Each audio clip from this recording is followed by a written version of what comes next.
जबरन बहला फुसलाकर या लालच देकर धर्मांतरण कराए जाने पर पीड़ित को 5 लाख रुपए तक का मुआवजा देना होगा।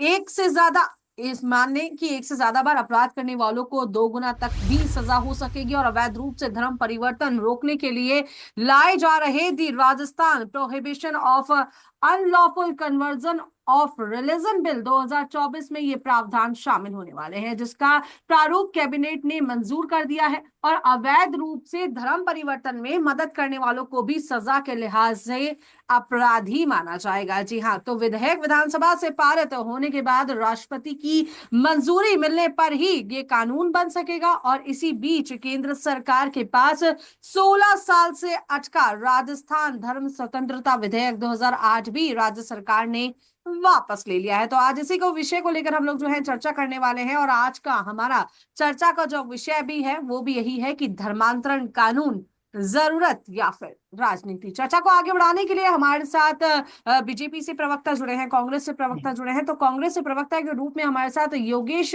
सिंघल जुड़े हैं। योगेश जी, आपका बहुत बहुत स्वागत है पंजाब केसरी में।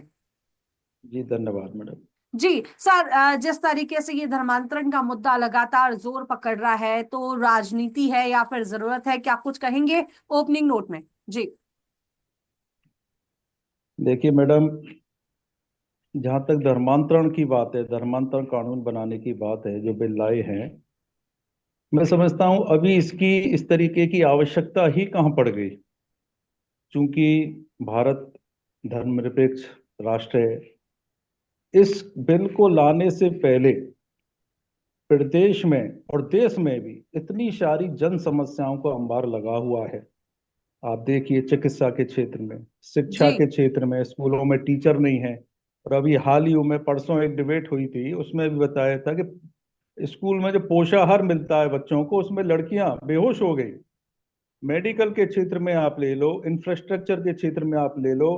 अभी राजस्थान वो अतिवृष्टि से जूझा है, उसमें कितना सारा नुकसान किसानों का हुआ है, कितनी फसल बर्बाद हुई है।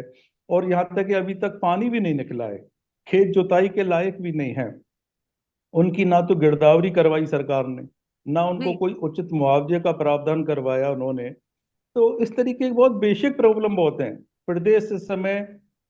भुखमरी, बेरोजगारी, लूटपाट, छीना झपटी, असामाजिक तत्वों का आतंक, जाने कितनी जन समस्याओं से जूझ रहा है। तो मैं समझता हूँ सरकार को इससे पहले इन समस्याओं पे ध्यान दे लेना चाहिए।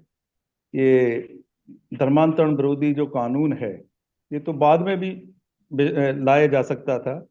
इसके अलावा क्या कंटेंट्स इसमें डाले हैं, क्या बिंदु इसमें हैं, जब तक उनके बारे में पता नहीं चले, हम जी लोग अच्छा या बुरा भी ढंग से कह नहीं कह पाएंगे इसको। जी तो मेरा सुमित जी तो यही हमारे साथ मानना है। बीजेपी प्रवक्ता के रूप में हमारे साथ जुड़े हुए हैं। सुमित जी, जो आज का हमारा टॉपिक है धर्मांतरण को लेकर, राजनीति या फिर जरूरत, तो क्या कुछ कहेंगे इस पूरे विषय को लेकर? देखिए, ओपनिंग सबसे नोट। पहले तो मैं बिल्कुल इस फैसले के, स्वागत योग्य फैसले का मैं बिल्कुल स्वागत भी करता हूं और साथ में धन्यवाद ज्ञापित करता हूं कि निश्चित रूप से राजस्थान ही संपूर्ण देश में इस कानून की आवश्यकता थी और वास्तव में है। जिस प्रकार से माननीय मुख्यमंत्री भजनलाल शर्मा जी ने आज ये बिल्कुल मतलब एक जिस प्रकार से ये फैसला लिया गया है राजस्थान के हित के लिए, ये हमारे जी कांग्रेस के प्रवक्ता बिल्कुल कह रहे हैं कि इसकी आवश्यकता नहीं थी। तो लेकिन मैं ये कहना चाहूंगा कि निश्चित ही आप देखिए किस प्रकार से लव जिहाद के मामले सामने आ रहे हैं, किस प्रकार से दबाव बना करके धर्मांतरण के मामले बिल्कुल सामने आते हैं। तो इसके लिए राजस्थान में वास्तव में इसकी आवश्यकता थी, जिसको लेकर माननीय मुख्यमंत्री भजनलाल शर्मा जी इसके आए हैं। इसके लिए मैं उनका बहुत बहुत धन्यवाद ज्ञापित करता हूँ और जनता में वास्तव में इसकी आवश्यकता थी, उस आवश्यकता की इसमें पूर्ति हुई है। जी जी लेकिन एक सवाल कहीं ना कहीं ये उठ रहा है, जैसा कि अभी योगेश जी ने कहा कि राजस्थान की अगर स्पेसिफिकली बात की जाए तो राजस्थान में ही कई ऐसे स्थानीय मुद्दे हैं जिनका समाधान अभी तक जो जिसको प्रमुखता पे होना चाहिए था वो अभी तक नहीं हो पा रहा है। जो पोषाहार की बात की, जहां पर जिसको खाकर बालिकाएं बेहोश होने की इन्होंने बात कही, साथ ही साथ पानी की समस्या कही, और ऐसे कई ऐसे स्थानीय मुद्दे हैं जिन पर अभी तक समाधान नहीं हो पाया है। उस पर भजनलाल सरकार कोई काम क्यों नहीं कर पा रही है? जिस प्रकार राजस्थान में जो आज 11 महीने में, जैसा आप कह रहे हैं कि जिन मूल आवश्यकताओं की आवश्यकता थी, वास्तव में बिल्कुल एंकर महोदय मैं कहना चाहूंगा कि पिछले 5 सालों में जो अशोक गहलोत जी ने कांग्रेस को गर्त में डाला था। 11 महीने में जिस प्रकार से भजन लाल जी ने बिल्कुल ऐतिहासिक कार्य करके दिए हैं। आप देखिए कि राइजिंग राजस्थान की बात करें तो राइजिंग राजस्थान जो उनको 4.5 वर्षों में भी याद नहीं आया था, वो आज मात्र 11 महीने में किस प्रकार से बिल्कुल 20 लाख करोड़ एमओयू की हमें बात की जा रही है। लेकिन आज जो विषय है धर्मांतरण का, लव जिहाद का, जो कि कांग्रेस हमेशा जो भी देश के हित में जो भी फैसले लिए जाते हैं, राज्य के हित में फैसले लिए जाते हैं, उनके हमेशा खिलाफ बिल्कुल आंदोलन करती आई है, खिलाफ बयान देती आई है। जिस प्रकार से भाई साहब ने, हमारे कांग्रेस के प्रवक्ता जी ने कहा कि इस कानून की आवश्यकता नहीं है, लेकिन मैं समझता हूं कि इस स्टडी को आप देखिए, इसके बिल्कुल आप आंकड़े उठाइए, जब आपको जानकारी मिलेगी इस प्रकार से दबाव बना करके बिल्कुल धर्मांतरण किया जा रहा है लगातार, और बिल्कुल लव जिहाद के मामले सामने आ रहे हैं। मैं समझता हूं निश्चित ही इस कानून की राजस्थान को आवश्यकता थी और ये बिल्कुल आया। इसके लिए माननीय मुख्यमंत्री जी का बहुत बहुत धन्यवाद है। और रही बात विकास की, देखिए कि हम बिल्कुल जिस प्रकार से राजस्थान को बिल्कुल आत्मनिर्भर बनाने की ओर अग्रसर हैं। अब आत्मनिर्भरता की बात हो, चाहे वो बिजली की हो, चाहे वो पानी की हो, महिलाओं की सुरक्षा की बात हो, या फिर तमाम मुद्दे राजस्थान के, चाहे विकास की बात हो, जिस प्रकार से आज हम जिस गति से आगे बढ़ रहे हैं, तो बिल्कुल माननीय मुख्यमंत्री भजन लाल शर्मा जी के नेतृत्व में, और जनता ने इसका परिणाम भी दिया।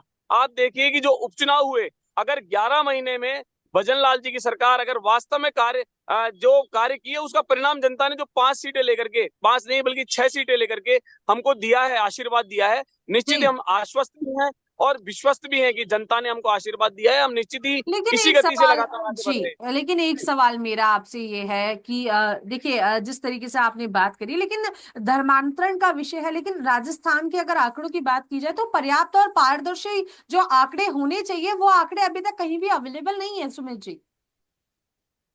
आप कौन से आंकड़े की बात कर रहे हैं बहन जी? सर, जिस तरीके से धर्मांतरण लगातार तेजी से बढ़ रहा है, और कुछ कैटेगराइजेशन तो हुआ होगा धर्मांतरण को लेकर। आप देखिए, जो जिस तरीके से बात हो रही है, जिस तरीके से लगातार मुद्दा उठ रहा है, तो एक कहीं ना कहीं सरकार के पास अपने एक आंकड़े होते हैं कि इतनी तेजी से लगातार जो है धर्मांतरण बढ़ रहा है, तो उसके आंकड़े अभी तक जो है कहीं भी जो है स्पष्ट नहीं है।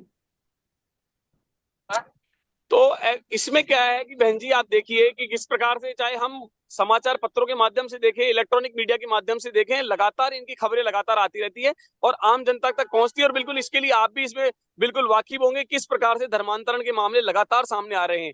जयपुर की मैं पर्टिकुलर की बात करूं तो रामगंज क्षेत्र में इधर जो वॉल सिटी है, यहाँ पर कई मामले ऐसे देखे गए हैं जहां पर जबरन धर्मांतरण का मामले सामने आए हैं। बिल्कुल कई जगह ऐसे गिरोह भी पकड़े गए हैं जहां पर वहां पर अभी कुछ दिनों पहले ही पकड़ा गया था, जहां पर लगातार एक जगह पूरा समूह जो कि हिंदू धर्म से ईसाई धर्म की ओर बिल्कुल उनको प्रेशर बनाया जा रहा था कि आप इस धर्म को अपना लीजिए। तो इस प्रकार के तमाम धर्मों को देखते हुए और सभी को देखते हुए ये कानून लाया गया, ऐसा नहीं है। और रही बात आंकड़ों की, तो व्यक्ति स्टेप टू स्टेप चलता है, उसी प्रकार सरकार भी बिल्कुल उसी और अग्रसर है। हमारा लक्ष्य ठीक होना चाहिए, फिर बिल्कुल आंकड़े भी सामने आएंगे और लौटेंगे बिल्कुल। जी। सुमित जी, आप तक फिर एक बार लौटेंगे, लेकिन उससे पहले मेरा सवाल जो है योगेश जी आपसे है। आपको नहीं लगता कि इस तरीके का जब ये कानून अगर आ जाता है तो कहीं ना कहीं ध्रुवीकरण जो है देखने को मिलेगा? देखिए मैडम, मेरे साथी प्रवक्ता भी जो बोल रहे थे, ना तो उनको आंकड़ों के बारे में पता, ना पूरे ढंग से ये पता कि कितने केसेज कहाँ हुए हैं, कैसे हुए हैं जी।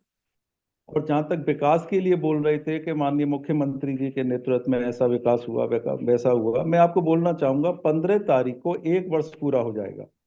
ये राइजिंग राजस्थान और सरकार की प्रथम वर्षगांठ मनाने की तैयारी पूरी जोर शोर से कर रहे हैं। लेकिन ये भी तो बताएं कि 1 साल के अंदर ऐसा क्या उल्लेखनीय जनहित के इन्होंने काम किए, विकास के कार्य किए। आप देखो, आम जनता की कोई विधायक नहीं सुन रहा, बजाय विधायकों की मंत्री भी नहीं सुन रहे जी। उसकी वजह मंत्रियों की मुख्यमंत्री नहीं सुन रहे, मुख्यमंत्रियों की अधिकारी नहीं सुन रहे। जैसा कि हमारे पार्टी हाईकमान भी कहते हैं कि राजस्थान में पर्ची सरकार, तो बाकी तो पर्ची से काम हो रहा है, इनको पता ही नहीं हमें क्या करना है। सब कुछ ऊपर से लिख के आ रहा है कि राजस्थान में क्या करना है। और जहां तक है, मैं आपको भरतपुर और डी जिले के बारे में अभी बताता हूं। अभी परसों की बात है, बयाना की विधायक ऋतु बनावत जी ने मुख्यमंत्री को पत्र लिखा है कि मेरे क्षेत्र में लूटमार, चोरी, मारपीट और नकबजनी इनकी घटनाएं बेतहाशा बढ़ रही हैं और इनका निदान नहीं हुआ तो मैं जी सरकार के खिलाफ धरने पर बैठूंगी। आप देखिए क्या स्थिति हो रही है। ब्रज जी यूनिवर्सिटी है हमारे यहाँ, उसमें मैनेजिंग बोर्ड में डीग विधायक हैं, वैर विधायक हैं, दोनों कुलपति के खिलाफ आरोप लगा रहे हैं। तो आप ये देखो हो क्या रहा है, ये अराजकता, ये असमानता राजस्थान में पिछले दिनों हमने कभी नहीं देखी। हमारे जननायक माननीय अशोक गहलोत साहब के टाइम में 5 वर्ष में इस तरीके की कहीं कोई घटनाएं देखने को नहीं मिली जो 1 साल के अंदर हमारे माननीय मुख्यमंत्री भजन लाल जी के सरकार में मिली हैं। धर्मांतरण की जहां तक मैंने पहले भी कहा था, जब तक कंटेंट्स मालूम नहीं पड़े, जब तक इसमें क्या मसाला इन्होंने डाला है, क्या दिखाना चाहते हैं, क्या देना चाहते हैं देश की और राजस्थान की दुनिया को, तब तक कोई अच्छा बुरा कोई ज्यादा बहुत ज्यादा कमेंट्स भी हम नहीं कर पाएंगे इस बारे में। तो मैं मेरे साथी प्रवक्ता से पूछना चाहूंगा कि वो बताएं आखिर इसमें क्या क्या कर रहे हैं, धर्मांतरण रोकने के लिए, धर्मांतरण कानून लाने के लिए क्या ऐसा डाल रहे हैं उसमें मसाला जो जनता के हित में है या अहित में है। जी, क्या कुछ कहेंगे सुमित श्रीमल जी? बड़ा सवाल है कि धर्मांतरण रोकने के लिए अगर भजनलाल सरकार कुछ काम कर रही है तो किस स्टेप्स को फॉलो कर रही है और क्या कुछ करने वाली है? देखिए कि धर्मांतरण को रोकने के लिए जैसा कि ये कह रहे हैं कि बिल्कुल निश्चित ही कि 3 महीने का उसमें एक बिल्कुल ब्रेकर लगाया गया है कि कोई व्यक्ति अगर अपने मन से उसमें किसी प्रकार का प्रेशर नहीं हो, बिना दबाव के अगर वो धर्मांतरण करना चाहता है तो उसको जी 3 महीने पहले बिल्कुल कलेक्टर को सूचना देनी होगी। आप जी देखिए कि जिस प्रकार से मैं ये समझता हूं, लेकिन कांग्रेस की मानसिकता कब सुधरेगी? मैं समझता हूं कि विपक्ष में बैठने के बाद भी देश के हित के लिए तो इनको बात करनी ही होगी। लेकिन पिछले 11 जो हमारे लोकसभा चुनाव हुए हैं उसके बाद इनको लगातार देखा जा रहा है कि अब ये मतलब इनका फ्रस्ट्रेशन इतना बढ़ चुका है कि देश के तमाम बड़े मुद्दे या राजस्थान या अन्य राज्यों के तमाम बड़े मुद्दे जो राष्ट्र के हित के लिए हैं उसके लिए भी उसके लिए हमेशा विरोध करते आ रहे हैं। आप देखिए धर्मांतरण के कितने मामले, बिल्कुल एंकर महोदय आपके सामने बिल्कुल इसके सारे मामले हैं, लव जिहाद के मामले भी आ रहे हैं। ऐसा नहीं राजस्थान में, संपूर्ण देश की बात करूं तो संपूर्ण देश में भी स्थिति बहुत ही खराब है। लेकिन ये स्वागत योग्य फैसला है, बल्कि इनको इसका धन्यवाद ज्ञापित करना चाहिए कि अशोक गहलोत जी को उसकी याद नहीं आई, पूर्ववर्ती सरकारों को इनकी याद नहीं आई, जो माननीय मुख्यमंत्री भजनलाल शर्मा जी को इसकी बिल्कुल किस प्रकार से वो 11 महीने में इस कानून को लेकर के आ रहे हैं। और निश्चित ही ये कानून कारगर साबित होगा। और बिल्कुल जिस प्रकार से प्रेशर बना करके धर्मांतरण किया जा रहा था या झूठ बोल करके जिस प्रकार से लव जिहाद की बातें की जाती थी और बच्चियां जो भोली वाली बच्चियां उनको फंसाया जाता था, लेकिन निश्चित ही उसमें एक ब्रेकर होगा। और आप देखिए ज्यादा नहीं लेकिन निश्चित ही 90 से 100% इसमें आपको रिजल्ट देखने को मिलेंगे, चलिए, जो कि आप दोनों पूर्व में से ही थे मेरा जी उसके आप बाद। दोनों से ही जी मेरा एक सवाल है, ये कॉमन सवाल है। सवाल ये है कि चलिए ये तो बात हो गई राजस्थान के अंदर या देश के अंदर धर्मांतरण को लेकर, लेकिन वहीं आपने अभी चुनावों की बात की, अभी राजस्थान में जो है उपचुनाव हुए, बीजेपी एक अच्छी खासी सीटों पर जो है जीत हासिल कर पाई, लेकिन वहीं आप देखें कि धर्म एक तरफ बात कर लेते हैं और जाति को एक तरफ रख लेते हैं। तो जिस तरीके से जातिगत आधार पर वोट मांगे गए, जनता को जातिगत आधार पर अपने पाले में किया गया, कहीं मीणाओं की बात हो रही है या किसी भी पर्टिकुलर बात करें तो, लेकिन आप देखें कि लगातार क्या इस तरीके से जो चीजें हो रही हैं तो जनता तो डाइवर्ट तब भी हो रही है। जी जी, लेकिन मैं क्योंकि ये कहना चाह रहा देखिए था। जी, विपक्ष हमेशा जो है हमलावर रहता है कि जो है हमेशा जातिगत बात होती है, जाति को लेके बात की जाती है, और हमेशा ही इस तरीके के आरोप लगते हुए आते हैं कि वोट भी बांटे गए, वोट मांगे गए तो जाति के आधार पे मांगे गए, टिकट वितरण किया गया तो वो जाति के वितरण पे किया गया, जातिगत आधार पे किया गया।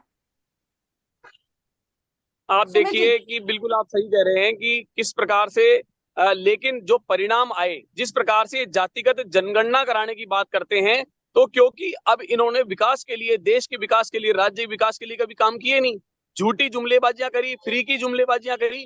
और जो इन्होंने प्रोपेगेंडा फैलाया, एक झूठ फैलाया पूरे संपूर्ण देश में, इनके बड़े नेता राहुल गांधी, प्रियंका वाड्रा से लेकर के नीचे तक के प्रवक्ताओं को, तो आप देखिए उसका परिणाम इनको लगातार मिल रहा है। 2023 में राजस्थान में बिल्कुल इनको परिणाम मिला। और इस पर्ची, ये पर्ची सरकार की बात कर रहे थे, लेकिन मैं इनको बताना चाहूंगा ये पर्ची नहीं, ये सशक्त सरकार है। और इनको पर्ची की याद इसलिए आती है क्योंकि इनके शासन में 2018 से 23 में लगातार पर्चे लीक हुए थे। वो राजस्थान नंबर 1 बन गया था पेपर लीक में, जी वो इसलिए इनको पर्चियां ज्यादा याद आती है। जी, जी क्या कुछ योगेश जी कुछ कहना चाह रहे हैं? योगेश जी क्या कुछ कहेंगे? जी मैडम, आप चुनावों की बात कर रही थी, मैं इनको बताना चाहूंगा मेरे साथी प्रवक्ता को और बीजेपी के नेताओं को कि अभी हाल ही में 2024 में लोकसभा के चुनाव हुए थे। जी और लोकसभा के चुनावों से पहले हमारे देश के प्रधानमंत्री और गृह मंत्री बार बार कह रहे थे कि अपने भाषणबाजी कर रहे थे कि अब की बार 400 पार, अब की बार 400 पार। लेकिन यथार्थ में क्या हुआ, धरातल पे क्या हुआ? जनता ने किस कदर आपको नकार दिया कि 200 पार के लाले पड़ गए आपके। आधी आधी सीटें लाने के लिए आपके लाले पड़ गए। तो इससे आपको अपना जी कद और जनता में विश्वास और जी जनाधार देख लेना चाहिए कि हम कहाँ स्टैंड कर रहे हैं। जी इसके अलावा अभी हाल ही में उपचुनाव हुए हैं राजस्थान जी में। तो अक्सर ये एक परंपरा सी रही है, मैं समझता हूं, कि हर मतदाता का मन होता है हम्म कि जिसकी सरकार है जिस प्रांत में, एक हम्म, सॉफ्ट कॉर्नर उसके लिए होता है। जी एक स्वाभाविक सी बात है। हर जी आदमी चाहता है मेरे काम रुक जाएंगे, मेरा ये रह जाएगा। लेकिन इसके अलावा हमारे प्रदेश आला कमान ने और एआईसीसी में जो हमारे नेता, बड़े नेता बैठे हैं जी वर्किंग कमेटी के, उन्होंने जन भावनाओं की कद्र करते हुए जी टिकट दिए थे। लेकिन भाजपा सरकार ने कौन सा पैंतरा अपना नहीं अपनाया चुनाव जीतने के लिए? क्या हथकंडे नहीं अपनाए? सरकारी मशीनरी का दुरुपयोग किया, फंडिंग भी तरह तरह की गई। तो इस सारे आंकड़ेबाजी में हम लोग थोड़ा सा पीछे रह गए। बाकी ऐसा कुछ नहीं। आम आदमी में कांग्रेस आज बहुत मजबूत है और कांग्रेस के प्रति अपनी एक अलग श्रद्धा है, क्योंकि जननायक अशोक गहलोत जी के काम आज भी दुनिया याद रखती है। आपने देखा होगा कि कितनी सारी योजनाएं उन्होंने पब्लिक के लिए दी थी, राजस्थान की जनता के लिए दी थी, जिनको इन्होंने भारतीय जनता पार्टी की सरकार आने के बाद में या तो नाम बदल दिए या योजना ही बदल दी, जिस वजह से पब्लिक में आज इनका जनाधार कम है। और दुनिया कोसती है कि इससे बढ़िया तो अशोक गहलोत की सरकार थी, जिसमें हर तरीके का सुख सुविधा हमें मुहैया कराई गई थी। जी। लेकिन एक सवाल ये भी कहीं ना कहीं उठ रहा है योगेश जी, एक सवाल ये भी है, जैसे कि आपने कहा जनाधार की आपने बात करी, आपने मुख्यमंत्री अशोक गहलोत की बात करी। तो आप देखिए ना, जिस तरीके से अगर गहलोत सरकार से यदि आम जनता इतनी ही ज्यादा प्रभावित रहती या फिर इतना ज्यादा खुश रहती, तो कहीं ना कहीं उसका असर इलेक्शन रिजल्ट्स पर भी देखने को मिलता। लेकिन आप लोकसभा चुनावों में देख लीजिए किस तरीके के परिणाम रहे, उपचुनावों की आप बात कर ले, उपचुनावों में किस तरीके से परिणाम रहे। तो कहीं ना कहीं वो एक अपना असर नहीं छोड़ पाई ये योजनाएं। बिल्कुल ठीक कह रही है मैडम, लेकिन मैं आपको बताना चाहूंगा, लोकसभा का तो आपने जल्द देख ही लिया। राजस्थान में अगर बीजेपी सरकार का कहीं दमकम होता तो पिछली बार एक भी सीट हम नहीं जीत पाए थे, लेकिन इस बार लगभग आधी सीट हम जीते हैं। और उपचुनावों के लिए मैंने आपको बता ही दिया था कि थोड़ा सा एक तो सॉफ्ट कॉर्नर होता ही है सत्ता के प्रति आम आदमी का। और उसके अलावा बीजेपी ने जो अपना, सर जिसके लिए सॉफ्ट प्रसिद्ध है, कॉर्नर वाली आपने जो, कुछ बात कही, उसको जी, जरा थोड़ा सा एलोबरेट कर दें, क्योंकि सॉफ्ट कॉर्नर की यदि बात करें तो आर्यन जुबैर खान भी चुनावी सॉफ्ट मैदान में थे फिर कॉर्नर, तो। मैं सॉफ्ट कॉर्नर आपको, सॉफ्ट कॉर्नर वो सॉफ्ट कॉर्नर नहीं, जी मतदाता का ये होता है कि अगर जिस पार्टी की सरकार है, उस पार्टी के अगर प्रत्याशी को हम जिताएंगे तो थोड़ा सा हमारे यहाँ विकास भी हो सकता है या काम भी हो सकता है। ये बात अलग है कि जी जीतने के बाद विकास कितना कर पा रही है बीजेपी, वो अलग बात है। और हमने, हमारे जो संगठन के नेता हैं लोकल लेवल पे, जिला स्तर पे, उनकी जी राय शुमारी करके हमारे पार्टी हाईकमान ने टिकट दिए थे। वहां की कोई बात नहीं है। लेकिन मेरा बार बार यही कहना है मैडम आपसे कि एक साल का खाका तो बताइए भाजपा की सरकार, धर्मांतरण का बिल या और भी कहीं कोई नई योजना लेने की बात करती है, लागू करने की बात करती है। अरे पुराने जो मसले हैं, पुराने जनहित के काम, पब्लिक इंटरेस्ट के जो काम हैं, जो पीछे पड़े हैं आपके, छूटे हुए हैं आपसे, उनको तो पूरा करो। मैंने आपको पहले भी बताया था कि आज भी देश की आधी से ज्यादा जनता गांवों में बसती है। और ये किसान जो हमारे माई बाप होते हैं, जो हमारे अन्नदाता होते हैं, उनकी रक्षा आप नहीं कर पा रहे। अतिवृष्टि, राजस्थान में कितनी अतिवृष्टि हुई थी आप बताओ, राइट लेकिन अभी तक गिरदावरी तक नहीं हो पाई, मुआवजा तक ये नहीं दे पाए। Right right right. अन्य जी समस्याएं तो बड़ी भारी हैं ही हैं। तो मेरा तो सुमित यही जी कहना जी, है मैडम। लौटेंगे आपके, आप तक लौटेंगे सुमित जी। देखिए जी, पूरी चर्चा जो है जिस पर आज हम बात कर रहे थे, तो फिलहाल क्या कुछ कहेंगे इस मुद्दे को लेकर? क्लोजिंग नोट आप अपना रखें, और समय का थोड़ा अभाव है, इस चर्चा को ये हमें समाप्त करना रहेगा। तो क्लोजिंग नोट में क्या कुछ कहेंगे, उसके बाद योगेश जी की तरफ से भी क्लोजिंग नोट लेंगे। जी जी बिल्कुल, जिस प्रकार से ये बोल रहे हैं सॉफ्ट कॉर्नर, तो ऐसा सॉफ्ट कॉर्नर कभी नहीं होता, क्योंकि कांग्रेस की जो फूट थी वो जनता के सामने थी। वो तो चुनाव के पहले ही आ चुकी थी। चुनाव होने के बाद या बिल्कुल आप देखिए किस प्रकार से इनके ही नेता बागी बने, चाहे वो टोंक उनियारा की, हम देवली उनियारा की बात करें, चाहे दौसा में इनके बयानबाजी मुरारी लाल जी की बात करें, या झुंझुनू में इनके लाल डायरी वाले राजेंद्र गुड़ा जी की बात करें, तो किस प्रकार से इन्होंने झूठ जनता को बरगलाया। इनका दोहरा चरित्र, अब कांग्रेस का दोहरा चरित्र जनता के सामने आ गया है। और बिल्कुल जिस प्रकार से आज हम 11 महीने में हमारे मैनिफेस्टो के बिल्कुल 50% हमने हमारे वादे पूरे करे हैं। इनके कांग्रेस के प्रवक्ता नहीं, पूरे देश में जो जिन्होंने झूठ फैलाया, इनके बोलने से कोई प्रभाव नहीं पड़ता। और जनता इस बात को समझ चुकी है और परिणाम लगातार दे रही है, चाहे वो हरियाणा के चुनाव हो, राजस्थान के चुनाव हो, उत्तर प्रदेश के चुनाव हो, और महाराष्ट्र में इनको अभी बिल्कुल करारी हार जो इनकी हुई है, वो जनता का इनको आकलन करना चाहिए। लेकिन ये अपना आकलन नहीं करेंगे, लगातार अभी भी ये आश्वस्त रहेंगे। वो कहते हैं ना, फेल होने के बाद भी आकलन नहीं कर रहे, लेकिन लेकिन खुद को पता नहीं बार कौन बार सा कांग्रेस आत्मविश्वास सरकार लेके आ रहे आरोप हैं। लगाती है कि झारखंड के चुनाव परिणामों पर जो है बीजेपी सरकार बात नहीं करना चाहती है। आप बिल्कुल झारखंड की बात करिए तो लगातार देख सकते हैं कि जिस प्रकार से आप देखिए, हरियाणा में, जम्मू कश्मीर की बात करें, चाहे उत्तर प्रदेश के सारे अभी जो उपचुनाव हुए हैं, और झारखंड में भी, लेकिन इनकी जो हार हुई है कांग्रेस की, वो कितनी शिकस्त, मतलब आप देखिए 288 में 230 सीटें, बिल्कुल सुपड़ा साफ हो गया। और ये बोल रहे हैं बिल्कुल जिस प्रकार से राजस्थान रेपिस्तान बन गया था 2018-23 में। लेकिन मैं लास्ट में बिल्कुल यही कहना चाहूंगा कि माननीय मुख्यमंत्री भजनलाल शर्मा जी के नेतृत्व में पिछले 11 महीने में हमने जो 50% जो मैनिफेस्टो के वादे पूरे किए हैं, चाहे से वो पेपर लीक माफियाओं पर शिकंजा कसने की बात हो, महिलाओं को 450 में सिलेंडर देने की बात हो, बिल्कुल जिस प्रकार से यहाँ नारी शक्ति, जिस प्रकार से हमने जो बात की थी, हम उनको बिल्कुल सुरक्षा प्रोटोकॉल जो दे पा रहे हैं, हमने राइजिंग राजस्थान पहले वर्ष में लेकर के आए हैं। इन तमाम मुद्दों को, जो आत्मनिर्भरता की ओर हम बिजली के लिए बढ़ रहे हैं, ये सभी चीजें, और साथ में माननीय मुख्यमंत्री जी का धन्यवाद है कि जिस प्रकार से बिल्कुल लव जिहाद को लेकर के, धर्मांतरण को लेकर के जो ये कानून लेकर के आए हैं, जी निश्चित ही राजस्थान के इतिहास में कारगर साबित होगा। और ये बिल्कुल धर्मांतरण भी रुकेगा, और ये बिल्कुल इतिहास रचेंगे। जी जी, क्या कुछ कहेंगे योगेश जी क्लोजिंग नोट में? क्लोजिंग नोट में मैडम, मैं तो केवल यही कहना चाहूंगा कि हमारे साथी प्रवक्ता जो बोल रहे हैं कि इतनी सारी योजना लाए, 50% मैनिफेस्टो हमने क्रॉस कर लिया, ये सरासर झूठ है। जी धरातल पे तो दिखे, हो सकता है कागजों में 50 नहीं 70% भी आपने कर दिया हो, लेकिन आम आदमी को तो कहीं नजर आए। आम आदमी तो आज इतना त्रस्त है 1 साल के अंदर के पूछो मत। कांग्रेस की सारी जन कल्याणकारी योजनाओं को या तो इन्होंने नाम बदले, मैंने आपको पहले ही बोला था, या इन्होंने योजना ही बदल दी। अगर ऐसी क्या जरूरत पड़ गई? अरे कांग्रेस ने भी तो आम आदमी का हित ही किया था। आपको कहाँ दिक्कत आ रही थी इसमें? केवल नाम बदलने के लिए, अपना नाम ले श्रेय लेने के लिए आपने ऐसा किया। और जहां तक धर्मांतरण की बात है, पूरा एक कंटेंट्स आने दो सामने, उसके बाद दोबारा अपन डिबेट में आपके साथ मौजूद रहेंगे, और तब जाके कहीं को इसके बारे में ज्यादा डिस्कस कर पाएंगे। जी, बहुत बहुत शुक्रिया आपका सुमित श्रीमल जी हमारे साथ जुड़ने के लिए, साथ ही साथ योगेश सिंघल जी आपका भी बहुत बहुत शुक्रिया पंजाब केसरी राजस्थान के साथ इस धन्यवाद। चर्चा में जुड़ने के लिए। फिलहाल हमारा जो आज का मुद्दा था उस थैंक पर यू। हमने बातचीत करी, लेकिन इस धर्मांतरण के मुद्दे को लेकर फिलहाल ये जो पूरा फैसला है, अभी इस पर पूर्ण रूप से फैसला आना अभी बाकी है, लेकिन आगे क्या कुछ इसके परिणाम होंगे ये तो आने वाला वक्त ही तय कर पाएगा। तो फिलहाल के लिए इतना ही। देखते रहिए पंजाब केसरी राजस्थान, मेरे यानी लीजा के साथ। नमस्कार। Thank you.